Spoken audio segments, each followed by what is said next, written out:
नमस्कार दोस्तों, मैं आपका प्यारा साथी यशवंत गौरव पूर्वांचल कैरियर क्लासेस पे आप सभी लोगों का स्वागत करता हूं। जैसा कि आप लोगों ने देखा कि पिछले जो 2 सेशंस मैंने लिए हैं प्रैक्टिस के, उसमें बेहतरीन प्रश्नों के साथ मैं आप लोगों के समक्ष उपस्थित था, जिसमें आप लोगों ने जो अपना कंट्रीब्यूशन दिया है, जो अपना साथ दिया है, वो बहुत अच्छा लगा देखकर कि आप लोगों ने इतना बेहतरीन काम किया, उसमें अपनी सक्रियता दिखाई। तो उसी तरह से अगर आप काम करते रहें तो आपके सारे टॉपिक्स भी हल हो जाएंगे और साथ ही साथ आपके पीवाईक्यू यानी कि जो एमसीक्यूज हैं वो भी तैयार हो जाएंगे। आप हल करने में कैसे पेपर में हल किया जाता है उसको भी समझ सकते हैं। तो चलिए दोस्त, देर ना करते हुए आज की क्लास को भी शुरू किया जाए। आज की क्लास आप लोगों के लिए भी बेहतरीन होने वाली है, क्योंकि आज भी जो प्रश्न है वो आए हुए हैं। आप जानते हैं कि मैं पीवाईक्यू के ही रूप में सारे क्वेश्चंस को एमसीक्यूज बनाकर आपके सामने पेश कर रहा हूँ। तो चलिए देखते हैं आज के प्रश्न को। आज का प्रश्न क्या है आपके सामने, तैयार हो जाइए आप लोग।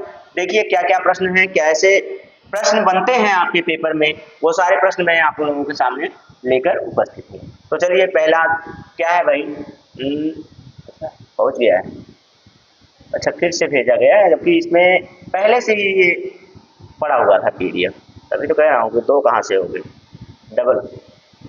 तो कल मैंने उसी पीडीएफ से आपको कुछ प्रश्न यानी कि 10 प्रश्न करवाया था, क्योंकि मुझे थोड़ा सा थकान सा महसूस हो रहा था, टायर्ड फील कर रहा था मैं, इसीलिए मैं कम प्रश्नों को लेकर आपके सामने उपस्थित था। तो सबसे पहले तो बात यही है कि अगर आप पूर्वांचल कैरियर क्लासेस पर नए हैं तो सबसे पहले पूर्वांचल कैरियर क्लासेस को सब्सक्राइब कर लीजिए और अपने दोस्तों में शेयर कर दीजिए, क्योंकि आप लोग जानते ही हैं मोस्ट ट्रस्टेड लर्निंग प्लेटफॉर्म। अगर आप इससे जुड़ गए हैं तो आपको ये विश्वास हो जाता है कि आप अपना एग्जाम आसानी से क्लियर कर सकते हैं। उसमें कंसल्ट किया कीजिए, नंबर आपके पास मिले हुए हैं, नंबर आपको मिल जाएंगे। आप जैसे ही प्लेटफॉर्म पर जाएंगे आपको नंबर मिल जाएगा। अगर आपको कुछ बातें करनी है, आरआरबी ग्रुप डी के लिए हो, चाहे यूपीपी के लिए हो, यूपीएसआई के लिए हो, एनटीपीसी के लिए हो, आरओ के लिए हो, किसी भी एग्जाम के लिए अगर साइंस की तैयारी आप कर रहे हैं तो इससे बाहर कुछ नहीं जाने वाला है। ठीक है, ऑल वन डे एग्जाम्स के लिए ये आपके लिए तैयार कर देगा आपको। चलिए तो आगे चलें। देखिए लिखा गया है, विगत वर्षों में आए प्रश्न एवं संभावित एमसीक्यूज, मतलब जो आ सकते हैं उनको भी उसमें रखा गया है।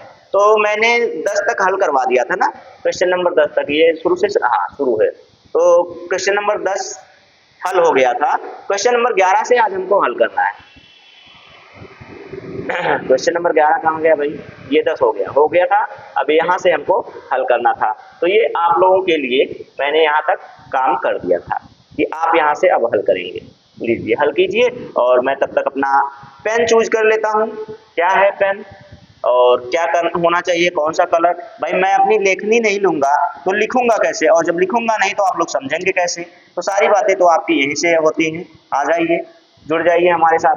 तो इसमें देखिए सबसे आसान सा क्वेश्चन आपके लिए, अभी विटामिन के बारे में जितनी जानकारियां थी, जितनी सारी चीजें हैं, सारी चीजें मैं 3 सेशंस में क्लियर कर दिया हूँ। साथ ही साथ कुछ और जो पॉइंट्स, एक एक पॉइंट इसमें आ चुके हैं, उनको भी मैं क्लियर करवाते चल रहा हूँ। तो आप लोगों को क्लासेस कैसी लग रही, बेहतरीन लग रही कि नहीं लग रही, ये आप कमेंट करके फीडबैक अपना दिया कीजिए। चलिए देखिए, विटामिन शब्द किसने दिया था। विटामिन जो शब्द है उसे किसने, विटामिन की खोज किसने किया था वो अलग मुद्दा है आपका, लेकिन विटामिन शब्द किसने दिया था ये बताना है। ये दोनों अलग अलग मुद्दे हैं। विटामिन शब्द की खोज किसने की थी, या विटामिन शब्द दिया, विटामिन की खोज किसने की थी, विटामिन शब्द की खोज किसने की थी, यानी कि विटामिन शब्द किसने दिया था, और साथ ही साथ उसे अल्फाबेटिकल रूप में किसने बांटा था। ये सारी चीजें अगर आपको जाननी है तो आप हमारे थियरी के जो क्लासेस हैं उसमें जाइए। विटामिन करके लिखा गया है, विटामिन की जो क्लासेस हैं थंबनेल पर लिखा हुआ है, आप आसानी से उसे देख सकते हैं कि खोज किसने की, शब्द किसने दिया, और अल्फाबेट रूप में किसने बांटा था इसको। तो सारी चीजें उसमें मैंने क्लियर करवा रखा है। कोई दिक्कत, कोई परेशानी आपके लिए नहीं होने वाली। कुछ आपको अलग से ढूंढने की जरूरत नहीं है, कहीं भी नहीं जाना होगा। चलिए देख लीजिए इसे। तो विटामिन शब्द किसने दिया था भाई, ये आपको बताना है। मैंने तो आपको देखा है, आपको बताना है क्या मेंडल थे, लुईस पास्चर थे, क्या सिंक्लेयर थे, या फंक थे। यहाँ तो बहुत आसान सा है, यहाँ आप इधर उधर नहीं जाएंगे, मैं जानता हूँ, क्योंकि इसमें आपके लिए बहुत ज्यादा भटकाने वाली कोई चीज है नहीं। जब भटकाने वाली कोई चीज है नहीं तो मैं बहुत ज्यादा आपको भटकाऊंगा नहीं, इसका आंसर जल्दी से देकर निकल सकते हैं। ऑप्शन नंबर सी सही है इसका राइट आंसर। ठीक है, चलिए आगे चलते हैं अगले प्रश्न पर। बेहतरीन प्रश्न आपके आगे रखे हुए हैं, जल्दी से बताइएगा इस प्रश्न को। प्लास्टर ऑफ पेरिस का रासायनिक नाम क्या है? मैंने आपको बताया हुआ है, लेकिन फिर से आप बताएंगे कि प्लास्टर ऑफ पेरिस का नाम क्या है। ये आपके केमिस्ट्री से जुड़ा हुआ प्रश्न है, केमिस्ट्री से जुड़ा हुआ प्रश्न है, तो जरा बताइएगा। कैल्शियम हाइड्रेट कहते हैं या फिर कैल्शियम सल्फेट डाइहाइड्रेट कहते हैं? ये भी नहीं होगा। कैल्शियम सल्फेट कहते हैं? ये भी नहीं होगा। कैल्शियम, प्लास्टर ऑफ पेरिस की बात कर रहा है जी, प्लास्टर ऑफ पेरिस की बात कर रहा है, तो क्या हो जाएगा? Calcium sulphate hemihydrate. Calcium sulphate hemihydrate. Hemi का मतलब क्या होता है? हाफ होता है। हेमी का क्या मतलब होता है? हाफ होता है। तो यानी कि इसका रासायनिक सूत्र फिर क्या बन जाएगा? तो CaSO, माफ कीजिएगा, CaSO4 हाफ H2O, तो SO4 हाफ इनटू करके हाफ H2O, ये प्लास्टर ऑफ पेरिस का सूत्र बन जाता है। ठीक है, सूत्र और नाम दोनों हो गए आपके सामने।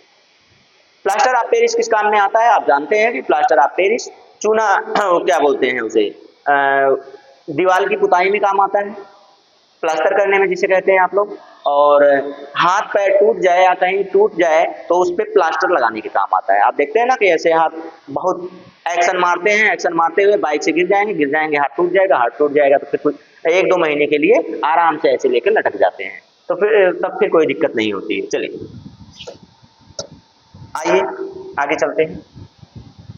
जिप्सम का रासायनिक सूत्र लीजिए, जल्दी जल्दी करेंगे क्योंकि इन प्रश्नों को मैंने हल करवा दिया है।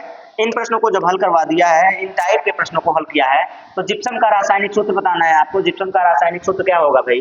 तो जिप्सम का रासायनिक सूत्र, नाम पूछा है, सूत्र पहले देख लीजिए। CaSO4 इंटू 2H2O, ये होता है। ठीक है, ये है जिप्सम का रासायनिक सूत्र। जिप्सम का रासायनिक सूत्र है तो जिप्सम का रासायनिक नाम भी जानते रहिए। ये कैल्शियम है, ये सल्फेट है, तो कैल्शियम सल्फेट कहीं पहले ही ऑप्शन में आपको मिला हुआ है, तो ये हो गया आपका राइट आंसर। चलिए, बहुत ज्यादा व्याख्या करने की जरूरत नहीं है क्योंकि मैंने आपको व्याख्या पहले ही करके दिया है। पहले जो प्रश्न दिए गए हैं उसी से रिलेटेड हैं, इसीलिए बहुत ज्यादा व्याख्या करने की जरूरत नहीं है। ये आपके लिए बेहतरीन प्रश्न है। जल्दी से बताइएगा कि कोबाल्ट किस विटामिन में पाया जाता है या किस में पाया जाता है? विटामिन के नाम लिखे गए हैं और आपको बताना है कि कोबाल्ट, जो कोबाल्ट होता है वो किस में पाया जाता है? कोबाल्ट, ठीक, कोबाल्ट किस में पाया जाता है? विटामिन ए में पाया जाता है या फिर विटामिन सी में या विटामिन B12 में या फिर विटामिन ई में? मैंने आपको सब एकदम क्रम से बताया हुआ है कि विटामिन ए में क्या होता है, विटामिन सी में क्या होता है, विटामिन बी में क्या होता है, विटामिन के में क्या होता है, डी में क्या होता है और ई में क्या होता है। मैंने डिटेल से आपको बताया है, तो आज मुझे नहीं लगता है कि मैं इसे डिटेल करूँ। डिटेल नहीं करूंगा, मैं आपको उसी के बारे में बता दूंगा जो आपका ऑप्शन होगा। तो इसमें ऑप्शन नंबर आपका कौन सा सही हो जाएगा? तो ऑप्शन नंबर इसमें सी सही हो जाएगा। विटामिन B12 क्या हो जाएगा? विटामिन B12 सही हो जाएगा। और विटामिन B12 हो गया सही। तो ये बताइए इसका रासायनिक नाम क्या है? विटामिन B12 का रासायनिक नाम क्या होगा? तो ये भी मैंने बताया हुआ है आपको कि साइनो कोबालामिन। कोबालामिन, अगर आप ये नाम भी जान रहे होंगे तब भी आप आराम से निकाल सकते हैं कि कोबाल्ट किसमें पाया जाएगा। तो ये देखिए कोबाला, जहां कोबाला है वहां से आपको समझ में आ जाना चाहिए कि कोबाल्ट इसी में पाया जाएगा। किसमें पाया जाएगा? कोबाल्ट आपको इसी में देखने को मिल सकता है। कोबाल्ट धातु किसमें? B12 में। B12 में आपको देखने को मिल सकता है। इसकी कमी से कौन सा रोग हो जाता है भाई? तो इसकी कमी से आप लोग जानते हैं कि शरीर में खून की कमी हो जाती है। शरीर में क्या हो जाती है? खून की कमी दिखाई जाती है। ठीक है, शरीर में खून की कमी, आयरन की कमी हो जाती है। ठीक है, आयरन की कमी हो जाती है, शरीर में खून की कमी हो जाती है, आयरन की कमी हो जाती है, कमजोरी आ जाती है। तो ये सारे लक्षण इसी के हैं। किसके लक्षण है भाई? तो क्या हो गया भाई कुछ और? कहाँ से आ गए? देखिए, ऑनलाइन की क्लास को डिस्टर्ब करने आ गए भाई। ऑफलाइन में डिस्टर्ब किया कीजिए, ऑनलाइन में डिस्टर्ब करेंगे तो दिक्कत हो जाएगी। चलिए, इसे लॉक करना पड़ेगा। जब तक ये हटेंगे नहीं तब तक तो ये चलेगा भी नहीं। हो गया, 1 मिनट के लिए रुकिएगा आप लोग, नहीं तो ये क्लास डिस्टर्ब ही रहेगी हमेशा के लिए। चलिए, उनका हो गया, कल्याण हो गया, वो कहाँ पहुँच गए हैं, अपने अंतिम सफ़र पर पहुँच गए हैं। तो ये लीजिए, ये खाली हो गया आपका, और ऐसी जगह पहुँच गए भाई, ये मैं भी सोच में हूँ कि ऐसी जगह कैसे पहुँच गया वो। यहाँ से हटने के बाद वो ऐसी जगह पहुँच गया, आपको डिस्टर्ब करने आया था, डिस्टर्ब करने में ऐसी जगह डिस्टर्ब हो गया खुद कि मैं सोच नहीं सकता था कि ऐसी जगह पे जाएगा। चलिए, आ गया, ये रहा अगला प्रश्न आपके सामने। इस प्रश्न का आंसर दीजिएगा। रक्त को थक्का बनाने में सहायक होता है, ये तो प्रश्न हो चुका है, प्रश्न हो चुका है, प्रश्न का आंसर आप लोग कर लीजिएगा। विटामिन ए तथा बी का आविष्कार किसने किया था, मतलब खोज किसने की थी, विटामिन ए तथा बी। अब बताइए आप लोग अब तक ये देखे होंगे कि इस विटामिन से कौन सा रोग होता है, इस विटामिन से कौन सा रोग होता है, इस विटामिन की खोज किसने की थी। अब आ गया उसमें कि विटामिन ए और बी की खोज किसने की थी, विटामिन ए और बी की खोज किसने की थी भाई, ये आपको बताना है। क्या फंक ने की थी, क्या मैकुलन ने की थी, हॉकर्ट ने की थी, या फिर हॉपकिंस ने की थी। आप लोग तो जानते हैं कि विटामिन की खोज, जो विटामिन शब्द दिया था वो किसने दिया था, तो विटामिन शब्द को फंक ने दिया। विटामिन की खोज लियोनिन ने की थी, और विटामिन को अल्फाबेटिकल रूप में किसने बांटा था, ये आप लोग बताइएगा। अगर आपने क्लास देखा आपको मिल जाएगा, लेकिन ये नहीं मिलने वाला था। ये ए और बी की खोज किसने की थी, ए और बी की खोज किसने है। इसलिए मैंने कहा था कि अगर मैंने थ्योरी पढ़ाया है, थ्योरी पढ़ाने के बाद जब प्रैक्टिकल में आता हूँ, प्रैक्टिकल में आऊँगा तो प्रैक्टिस में आप लोग देखेंगे कि कुछ चीज़ें उसमें नई भी मिलेंगी, आपको नहीं मिल रही। चलिए, ये नया है, तो इसमें से आंसर कौन हो जाएगा आपके लिए, तो ऑप्शन इसमें हो जाएगा मैकुलन। मैकुलन महोदय थे जिन्होंने विटामिन ए और बी का आविष्कार किया, यानी कि खोज की। ठीक है, ये विटामिन, ठीक। चलिए, अगले पर चलते हैं। अगला प्रश्न क्या है,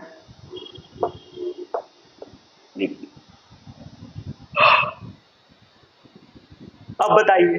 अब तक तो विटामिन सी की कमी, स्रोत और रासायनिक नाम क्या था, ये पूछा गया। अब ये पूछा गया है कि विटामिन सी का आविष्कार किसने किया था, विटामिन सी का आविष्कार किसने किया था, ये आपसे पूछा गया है।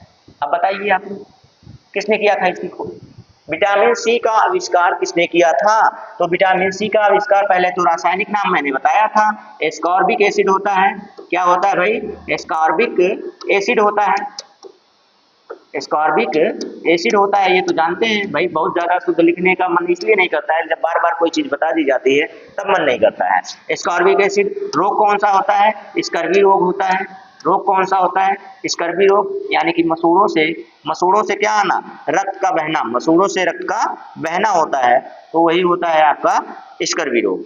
मसूड़ों से रक्त का बहना और मुंह से गंध आना, मसूड़ों से रक्त का बहना, रक्त का बहना, ठीक है, रक्त आना, और साथ ही साथ क्या होता है, मुख से गंध आना, मुख से गंध आना भी इसी में हो जाता है। और साथ ही साथ इसका स्रोत क्या होता है, तो इसमें सिट्रस फल होते हैं। कौन से फल होते हैं, सिट्रस फल। सिट्रस फल का मतलब क्या होता है, सिट्रस फल का मतलब क्या होता है भाई, तो खट्टे फल। सिट्रस फल का मतलब क्या होता है, खट्टे फलों में पाया जाता है सबसे ज्यादा। तो खट्टे फल में कौन, सबसे अच्छा स्रोत पूछ ले तो क्या हो जाता है, आंवला माना जाता है सबसे अच्छा स्रोत। सबसे अच्छा स्रोत क्या माना जाता है, आंवला माना जाता है। तो अब बताइए इसके बारे में किसने खोज की थी, तो इसके बारे में नाम गलत हो गया, होकर्ट महोदय। कौन थे, ये देखिए यहाँ पर भी ये नाम, यहाँ देखिए होलकट ठीक था, होलकट नहीं है, यहाँ पे ठीक था, यहाँ पे गलत हो गया है, तो इसे सुधार दिया जाएगा। क्या दिक्कत क्या है, ये ला बना लीजिए, होलकट महोदय ने इसकी खोज की। ठीक है, इतना जान लीजिए। तो ये हो गया इस प्रश्न का राइट आंसर। इस प्रश्न का राइट आंसर हो गया। चलिए अगले प्रश्न पर चलते हैं। अगला प्रश्न क्या है आप लोगों के सामने, बहुत ज्यादा प्रश्न नहीं है, जितने भी हैं उतने बेहतरीन हैं। लीजिए, अम्लराज एक्वारेजिया, क्या है, एक्वारेजिया मिश्रण है, किसका मिश्रण है भाई, तो पूछा है जो अम्लराज होता है, जो अम्लराज है ये किसके मिश्रण से बनता है, अम्लराज किसके मिश्रण से बनता है भाई, क्या HNO3 HCl से, क्या फिर ये HNO3H2O से, या इससे या इससे, H3PbO4, या फिर H2SO4 सल्फ्यूरिक अम्ल से, या फिर आपके HCl और SO4 से, हाइड्रोक्लोरिक एसिड और सल्फ्यूरिक अम्ल से। तो कि इनमें से आपको क्या बताना है? मुझे तो नहीं लगता है। इसका आंसर देने के लिए आप लोगों में से मैं इतना समझ रहा हूं कि कम से कम 15% लोग ही सिर्फ दे पाएंगे, 15% लोग मात्र दे पाएंगे, ये मेरा वादा है आप, क्योंकि ये केमिस्ट्री से प्रश्न है, केमिस्ट्री के रासायनिक सूत्र से है, केमिकल फार्मूला से है। तो आप लोग, मुझे नहीं लगता कि आप लोग इक्वेशन से है तो इक्वेशन आप लोग सॉल्व कर पाएंगे। तो मुझे यही उम्मीद है कि आपसे कम से कम 15% लोग तो कर लेंगे, 15% लोग कर लेंगे तो अच्छी बात है भाई, उतना भी बहुत हो जाएगा। ये क्या होता है? तो नाइट्रिक अम्ल क्या होता है? एक होता है नाइट्रिक अम्ल, क्या होता है भाई? नाइट्रिक अम्ल प्लस HCl यानी कि हाइड्रोक्लोरिक अम्ल, हाइड्रोक्लोरिक अम्ल का जब मिश्रण होता है, का संयोग होता है, तब जाकर बनता है क्या? अम्लराज। यानी कि ये HNO3 और साथ में HCl, जब ये दोनों मिलते हैं तब जाके क्या बन जाता है? आपका बन जाता है अम्लराज। ठीक है, ये प्रश्न रहा आपका, और जितने लोगों ने आंसर दिया बहुत अच्छी बात है। तो ये अच्छा, ये लास्ट प्रश्न है इस सीरीज का, ये लास्ट प्रश्न है इस PDF का। तो चलिए, मैंने आपके लिए कुछ और प्रश्न रखे हैं, उन प्रश्नों को देख लिया जाए। कुछ प्रश्न मैंने आप लोगों के लिए और रखे हैं जो कि आए हुए ही प्रश्न हैं, तो उन प्रश्नों को देख लिया जाए। तब तक आप लोग थोड़ा सा सहयोग दीजिएगा। ओ, तभी तो कह रहे हैं चल क्यों नहीं रहा है। कुछ चीज़ें होती हैं जिन्हें प्रोसेस वाइज ही करना पड़ता है। लीजिए, अच्छा, प्रश्न गायब भी हो गए, कुछ प्रश्नों की जगह पे कुछ दूसरे प्रश्न आ गए। अच्छा ठीक, कोई बात नहीं, तभी तो कह रहा हूँ कुछ प्रश्न और रखे थे मैंने। आइए इन प्रश्नों को देखा जाए। ये प्रश्न आपके लिए बेहतरीन प्रश्न है, इन प्रश्नों का आंसर दीजिएगा। देखते हैं कितने लोग इसका आंसर सही करते हैं। और इस पर मैं पेन ले लेता हूँ, इस पर आप लोग आंसर कीजिए और मैं इन आंसर को देखता हूँ क्या आंसर करते हैं। विच of the following is a radioactive metal, मतलब निम्नलिखित में से कौन सा एक रेडियोधर्मी धातु है? निम्नलिखित में से कौन सा एक रेडियोधर्मी धातु है? ठीक है, रेडियो एक्टिव क्या है? रेडियो एक्टिव मेटल है, ये पूछा गया है आपसे। क्या आयोडीन है, क्या क्रोमियम है, या फिर आपका रेडियम, या फिर लिथियम? इनमें से कौन सा है ये आपको बताना है। जरा बताइएगा तो इसमें से कौन सा आंसर बन जाएगा आपका, जल्दी बताइएगा। आयोडीन आप लोग जानते ही हैं, आयोडीन का क्या उपयोग होता है आप लोगों के लिए। क्रोमियम भी जानना चाहिए। इसमें से आप लोग, आधे लोग तो अंदाजे से मार देंगे कि यहाँ रेडियो है, यहाँ रेडियम है, वहाँ रेडियो है, यहाँ रेडियम है, तो रेडियम इसका राइट आंसर हो जाएगा। क्योंकि रेडियम से ही क्या होता है भाई? तो रेडियम से ही रेडियोधर्मी होता है। रेडियम ही क्या होता है? रेडियोधर्मी पदार्थ होता है इसमें। और ये जो रेडियम है, रेडियम के द्वारा कैंसर की बीमारी में इसका क्या किया जाता है? प्रयोग किया जाता है। कैंसर के इलाज में इसका प्रयोग किया जाता है। किसका? तो रेडियम का प्रयोग किस पे किया जाता है? कैंसर के इलाज में इसका प्रयोग किया जाता है। चलिए, बहुत अच्छा आपने जो रिस्पॉन्स किया उसके लिए। चलिए फिर चलते हैं अगले प्रश्न पर। एक और अभी और प्रश्न है, तो ये लीजिए, अगला प्रश्न आपके लिए आपके स्क्रीन बोर्ड पर लीजिए। तो क्या है भाई, मुझे लग रहा है साइड हटना पड़ेगा। पूरा प्रश्न दिख रहा है आपको? पूरा प्रश्न आपको दिख रहा है, विजिबल है कि नहीं है? छोटा भी तो नहीं हो रहा है? छोटा नहीं हो रहा है, एक मिनट रुकिएगा, क्योंकि ये फुल स्क्रीन आ रहा है और मुझे नहीं लग रहा है फुल स्क्रीन में पूरा आ रहा होगा।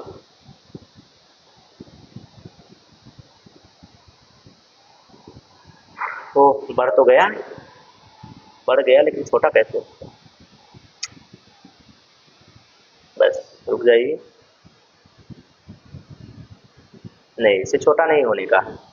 क्योंकि ये इमेज है, इमेज बड़ा हो सकता है लेकिन इससे छोटा नहीं होगा। चलिए कोई बात नहीं, आप आंसर कीजिए। और आपको दिख रहा है, मैं नहीं दिख रहा है तो मैं इसको बोल दे रहा हूँ। क्या है भाई, which of these is the hereditary material that is transferred from parents to offspring of springs. बताइए जरा, इसमें से हिंदी में इसे कहा जाए तो इनमें से कौन सी आनुवांशिक सामग्री है जो माता पिता से संतानों में स्थानांतरित हो जाती है। माता पिता से किसमें स्थानांतरित होती है, बच्चों में, यानी कि संतानों में स्थानांतरित हो जाती है। ये मैंने आपको पढ़ाया हुआ है, बखूबी पढ़ाया है। जब मैंने आपको क्या पढ़ाया था, क्रोमोसोम्स पढ़ाया है, डीएनए पढ़ाया है, आरएनए पढ़ाया है, यानी कि मैंने आपको क्या पढ़ाया था कि क्या बोलते हैं, आनुवांशिक अणुओं के बारे में जब पढ़ाया था मैंने आपको, उसमें आप देखेंगे तो आपको मिल जाएगा। तो चलिए इसमें से ऑप्शन देखते हैं। तो पहला ऑप्शन है हार्मोन्स, दूसरा ऑप्शन आपको बी वाला हार्मोन क्या है, जीन्स, और तीसरा क्या है तो पैथोजेंस माने कि रोगजनक, और चौथा क्या है तो एंटीजेंस। क्या है, एंटीजेंस। तो अब आप ये समझिए कि इसमें से कौन सा ऐसा ऑप्शन है जो कि इसमें माता पिता में चला जाता है। तो डीएनए में आपने सुना होगा जीन के बारे में, डीएनए में आपने क्या सुना होगा, जीन के बारे में सुना होगा। तो जीन ही इसमें से एक ऐसा पदार्थ है जो आनुवांशिक लक्षणों को माता पिता से संतानों में ले जाने का कार्य करता है, स्थानांतरित करता है। क्योंकि हार्मोन्स क्या है, अभी मैंने आपको हार्मोन्स के बारे में नहीं पढ़ाया है, पादप हार्मोन्स के बारे में पढ़ाया है, और लेकिन ये बताया हुआ है कि ये आनुवांशिक पदार्थ तो नहीं है, इतना तो मैंने आपको बताया हुआ है। रोगजनक भाई, रोगजनक कुछ आनुवांशिक पदार्थ होते हैं जो जीन के द्वारा ही जाते हैं, जीन के द्वारा ही कुछ लक्षण होते हैं, कुछ रोग होते हैं जो माता पिता से संतानों में जाते हैं। तो आप जीन जब लिखा हुआ है तो रोगजनक आप नहीं कह सकते। एंटीजन आप जानते हैं ये आपके ब्लड में होता है, ये किसमें होता है, ब्लड में होता है, एंटीजन एंड एंटीबॉडी। तो जरूरी नहीं है कि जो एंटीजन माता पिता का है वही उसके बच्चे का भी, वही उसके संतान का भी हो। तो सबसे अच्छा इसमें कौन बन गया, तो आपका जीन आंसर हो गया। चलिए चलते हैं अगले प्रश्न पर। अगला प्रश्न आप लोगों के लिए ये रहा, आपके स्क्रीन बोर्ड पर लीजिए और इसको हल कीजिए। चलिए बताइए, iris is a part of which human organ. मतलब ये कह रहा है कि आइरिस मानव शरीर के किस अंग से संबंधित है। मतलब मानव का जो शरीर है उसमें से ये जो आइरिस लिखा गया है वो किससे संबंधित है। तो कौन सा है, कान से संबंधित है, आंख से संबंधित है, आंत से संबंधित है, या फिर आपके मस्तिष्क से संबंधित है। मतलब year, eyes, intestine and brain, इसमें से कौन सा ऑप्शन सही होगा। चलिए जरा बताइएगा। तो कान में स्टिफेज पाई जाती है, सबसे छोटी हड्डी, और आंत की बात करें तो आंत में भोजन का सर्वाधिक पाचन और पोषण होता है, और ब्रेन की बात करें तो भाई इंसान का सबसे महत्वपूर्ण अंग। मस्तिष्क नहीं रहे तो इंसान भी जानवर के ही बराबर हो जाएगा, मस्तिष्क में आपके संवेदनाएं ना रहे। चलिए उसके बाद बचा क्या, आंखें। अगर आंखें ना हो तो ये दुनिया रंग बिरंगी जो है, जो लग रही है आपको, वो आपको सिर्फ और सिर्फ अंधेरी दिखेगी, यानी कि बेरंगी हो जाएगी, आपका जीवन नीरस हो जाएगा जब आपके पास आंखें ना हो।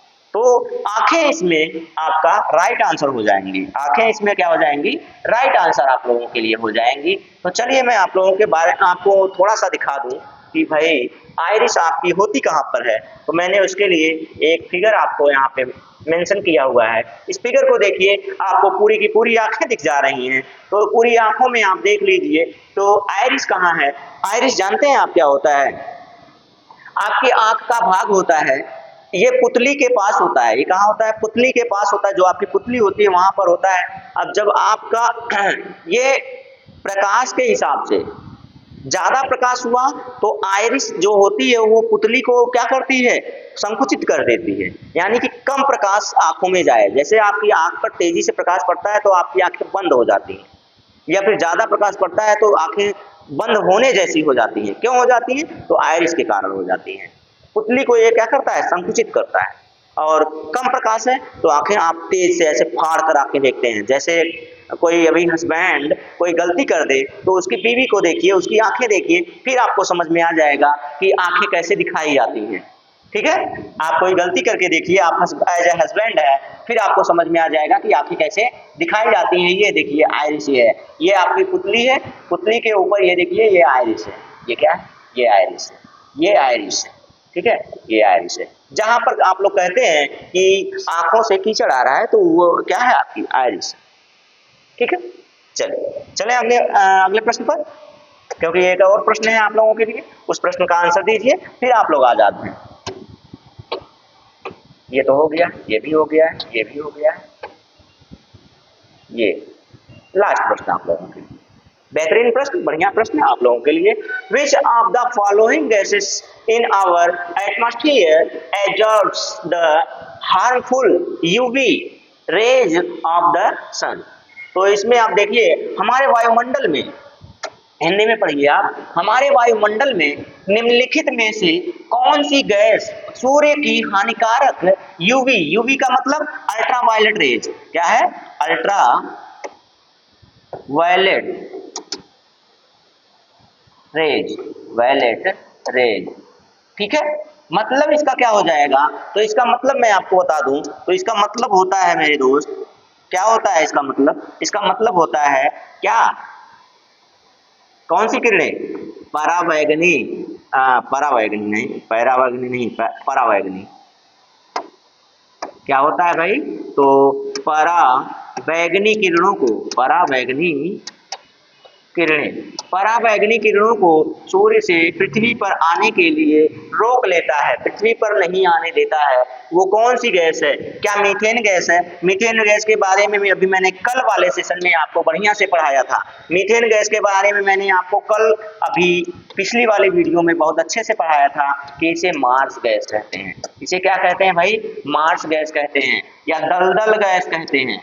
क्या कहते हैं, दलदली गैस कहते हैं, या फिर इसी को हम लोग क्या कहते हैं, इसी को हम लोग जीवाश्म गैस कहते हैं। कौन सी गैस, जीवाश्म गैस कहते हैं। तो इसी को हम लोग क्या क्या कहते हैं, देख लीजिए। प्राप्त कहाँ पर होता है ये भी आप लोग जानते हैं, ये एक ज्वलनशील गैस है। क्या है, तीव्र ज्वलनशील गैस है, ठीक है। ये हो गया हीलियम, हीलियम जानते हैं आप, बहुत हल्की गैस है। हीलियम क्या है, एक हल्की गैस है। हाइड्रोजन के बाद हीलियम का नंबर आता है। हीलियम क्या है, हीलियम आप कह लीजिए तो आर्गन और हीलियम ये दोनों जानते हैं, नियान अक्रिय गैसें हैं। कौन सी गैसें हैं, अक्रिय गैस हैं, अक्रिय गैस हैं, किसी से क्रिया नहीं करती हैं। ऐसी गैसें जो किसी अन्य गैसों से क्रिया नहीं करती हैं, इसलिए इनका प्रयोग कहां पर किया जाता है, बल्ब में किया जाता है। कहां पर किया जाता है, बल्ब में इसका प्रयोग। हीलियम का प्रयोग, नियान का प्रयोग, आर्गन का प्रयोग, इन गैसों का प्रयोग कहां किया जाता है, तो इनका प्रयोग किया जाता है बल्ब में। चलिए नियान, देखिए नियान भी यहाँ लिखा हुआ है, ये भी तो भाई अक्रिय गैस है। कौन सी गैस है, अक्रिय गैस है। अक्रिय गैस के साथ कौन सी गैस कहाँ प्रयोग किया जाता है, बल्ब में प्रयोग किया जाता है, नियान और आर्गन मैंने आपको बताया। और यहाँ ऑप्शन में भी है दोनों, यहाँ देखिए हीलियम और नियान दोनों लिखा गया है, दोनों बल्ब में प्रयोग किए जाते हैं। तो बचा कौन सा ऑप्शन, बचा आपका ये वाला ऑप्शन, तीसरा वाला ऑप्शन, ओजोन। ओजोन मैंने आपको बताया था कि ये हमारे वायुमंडल में पाया जाता है। क्या पाया जाता है, वायुमंडल में एक परत पाई जाती है, वायुमंडल में एक परत पाई जाती है जिसकी मोटाई कितनी होती है, लगभग 3 किमी लंबी होती है, 3 किमी इसकी मोटाई होती है 3 किमी मोटाई होती है इसकी। और ये किस मंडल में पाया जाता है, तो ये समताप मंडल के ऊपरी भाग में पाया जाता है। समताप, एक मिनट उल्टा हो गया, समपात हो गया, समताप मंडल। कौन सा मंडल, तो क्या कर रहे हैं, क्या होता है, रुक जाइए, बना दे रहे हैं इसको, समताप मंडल। समताप मंडल में यह पाया जाता है। और पृथ्वी की ऊंचाई की बात करें तो 15 किमी से 50 किमी के बीच में पाया जाता है, 15 किमी से 50 किमी के बीच में यह पाया जाता है, यह परत पाई जाती है। यह ऑक्सीजन के 3 अणुओं से मिलकर बनी होती है। ऑक्सीजन के कितने अणु पाए जाते हैं भाई, ऑक्सीजन के 3 अणुओं से मिलकर निर्मित होती है। O2 से जब ऑक्सीजन क्रिया करती है तब जाके O2 से, यानी कि ऑक्सीजन के 2 अणु से फिर ऑक्सीजन क्रिया करती है, यानी परावैगनिक किरणें जब क्रिया करती है तो ये ओजोन लेयर बनती है। ओजोन लेयर जो बनती है इसका रंग कैसा होता है, चलिए आप लोगों के लिए ये चैलेंज कि ओजोन गैस का रंग कैसा होता है, जो ओजोन गैस है उसकी परत का रंग कैसा होता है या उसका रंग कैसा होता है, जरा आप बताइएगा। तो अब आपको समझ में आ जाएगा ओजोन गैस, आपने बहुत सुना होगा ozone gas, ozone gas. Ozone gas का रंग कैसा होता है ये आपको बताना है। ओजोन रंग का गैस, ओजोन गैस का रंग कैसा होता है ये आपको बताना है, और ये ऑप्शन जो है ये ओजोन ही है, ठीक है। किस सत्र में इसमें देखा गया था, कौन सा ईयर था जिस समय मैंने इसमें देखा गया था कि ओजोन में छिद्र पाया गया है और किसके कारण होता है ये भी आपको बताया गया है। मैंने तो आपको बताया था, हाँ बताया था भाई, जरा आप बताइएगा। तो चलिए एक पेज लेता हूं मैं, एक पेज लेता हूं, उसमें मैं थोड़ा सा आपको प्रश्न करता हूं कि कैसे क्या होगा, ठीक है। एक मिनट, चलिए एक मिनट। हेलो हेलो, क्लास में है, बस 5 मिनट में निकल जाएंगे। जी आप लोगों के लिए मैंने कहा था कि एक प्रश्न है, जो प्रश्न है वो आप लोग बताएंगे। अब कौन सा प्रश्न है भाई, तो ओजोन गैस का रंग होता है, ओजोन गैस का रंग होता है, जरा बताइएगा। तो मैं ऑप्शन भी दे दे रहा हूं आपको। तो ऑप्शन में आपको पहला ऑप्शन आपका A option, B option, C option और ये रहा आपका डी ऑप्शन। 4 ऑप्शन आप लोगों के पास, 4 ऑप्शन में से आपको आंसर करना है। लीजिए, अब ऑप्शन में पहला रंग हरा, पहला क्या हो जाएगा, हरा रंग। दूसरा रंग मैं कह दूं कि यहाँ पे नीला, दूसरा नीला हो गया। तीसरा मैं कह दूं श्वेत, तीसरा क्या कह दूं, श्वेत रंग। और चौथा कह दूं कि पीला रंग। ये 4 रंग आप लोगों के पास है, चारों में से आपको बताना है। ये आप लोगों के लिए मोस्ट इंपॉर्टेंट चीज है और आप लोगों को इसको बताना है। मुझे नहीं लगता कि आप लोगों को यह पता होगा, इसीलिए इसको आप लगा लीजिएगा किसमें, MOST, इम फॉर टैंक। ये मोस्ट इंपॉर्टेंट है आप लोगों के लिए, आया हुआ प्रश्न है, जरा बताइएगा इसका। तो ये आप लोगों के लिए आज मैं होमवर्क छोड़ रहा हूँ। क्या छोड़ रहा हूँ भाई, होमवर्क छोड़ रहा हूँ आप लोगों के लिए, होमवर्क छोड़ रहा हूँ।